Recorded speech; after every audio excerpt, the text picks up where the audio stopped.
1975 সালের 15ই আগস্ট ভোরে জাতির পিতা বঙ্গবন্ধু শেখ মুজিবুর রহমানকে সপরিবারে নৃশংসভাবে হত্যা করার পর তার মরদেহ নিয়ে যাওয়া হয় তার গ্রামের বাড়ি গোপালগঞ্জের টুঙ্গিপাড়ায়। সেখানে তাকে দাফন করতে গিয়ে ঘটে নানা মর্মান্তিক ঘটনা।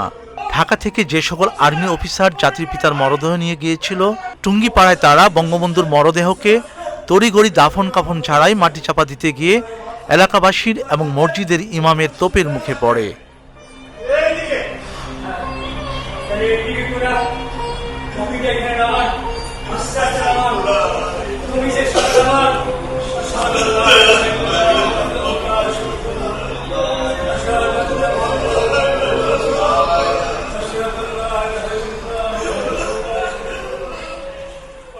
বঙ্গবন্ধুর বাড়ির মসজিদের ইমাম মাওলানা আব্দুল হালিম বলেন, বঙ্গবন্ধুকে অবশ্যই ইসলামী শরিয়া অনুযায়ী দাফন কাফন করতে হবে, আর যদি মাটি চাপা দিতে হয় তাহলে তাকে শহীদি মর্যাদায় দিতে হবে। এ নিয়ে এলাকাবাসীর সঙ্গে সেনা কর্মকর্তাদের বাকবিতণ্ডা হয়।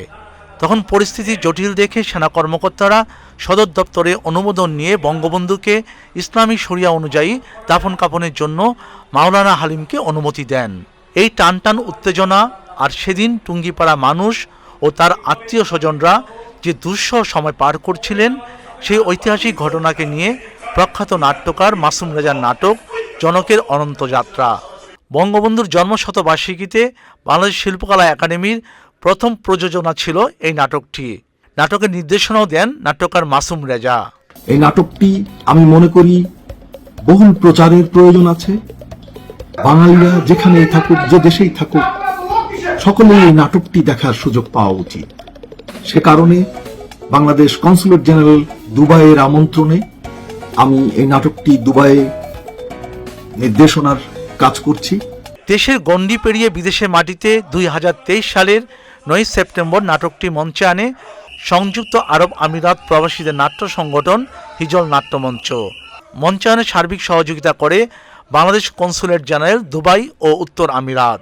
নাটকটিতে বাংলাদেশের অভিনেতা আজিজুল হাকিম, কামাল আহমেদ, রামিজ রাজু, শাইকা আরা শামসি এবং প্রবাসী শিল্পীরা অভিনয় করেছেন। সহকারী পরিচালক ছিলেন দুবাই প্রবাসী অভিনেতা মেহেদি হাসান।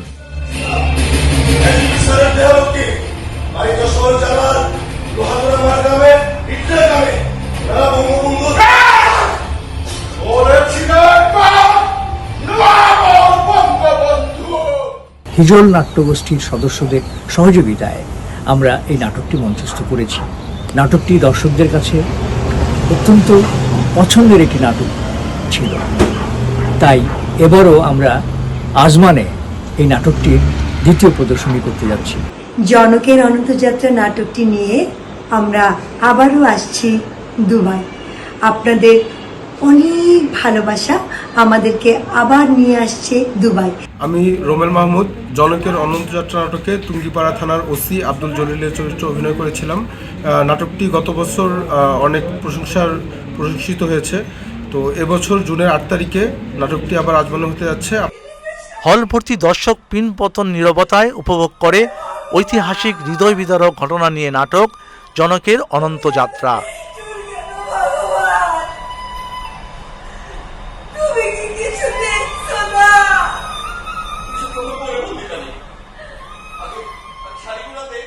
নাটকটা কত নিখুঁতভাবে লেখা হয়েছে এবং অত্যন্ত গভীরভাবে এই নাটকটি তুলে আনা হয়েছে, বিশেষ করে বঙ্গবন্ধুর সেই অন্তিম যাত্রার ঘটনাবলী, যেটা মানুষের হৃদয়ে অত্যন্ত স্পর্শ করেছে।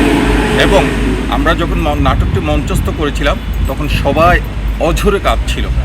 সেই ঘটনা প্রবাহের প্রেক্ষিতে আজকে আবারও নাটকটি সংযুক্ত আরব আমিরাতের মাটিতে উপস্থাপনের দাবি এসেছে।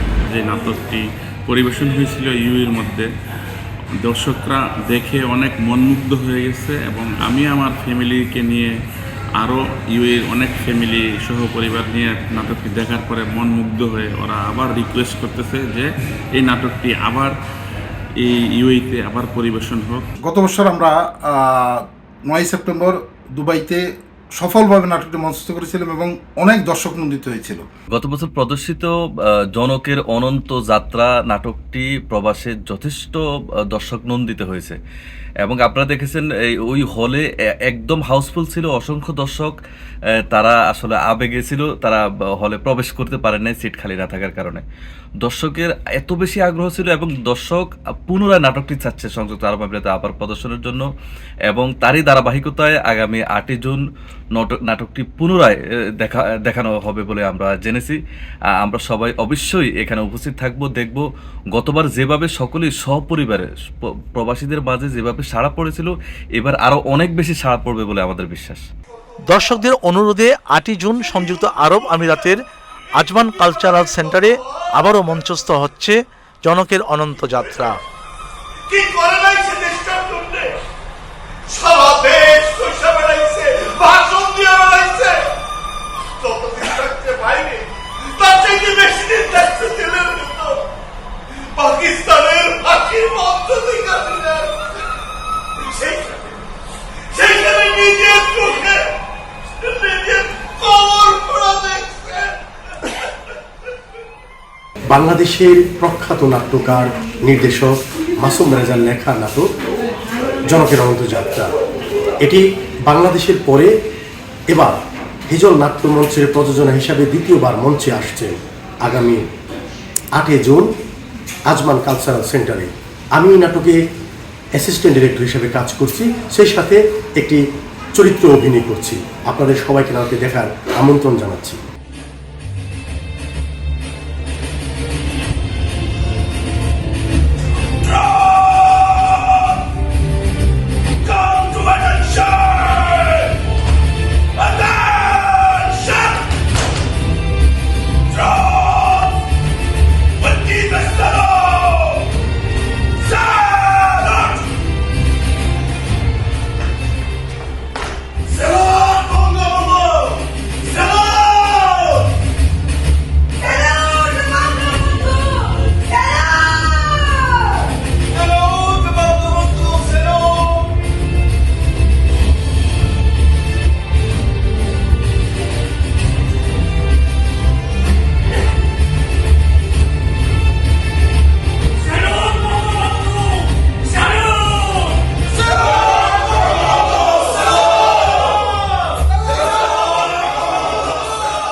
যাযাবর মিন্টু, চ্যানেল আই।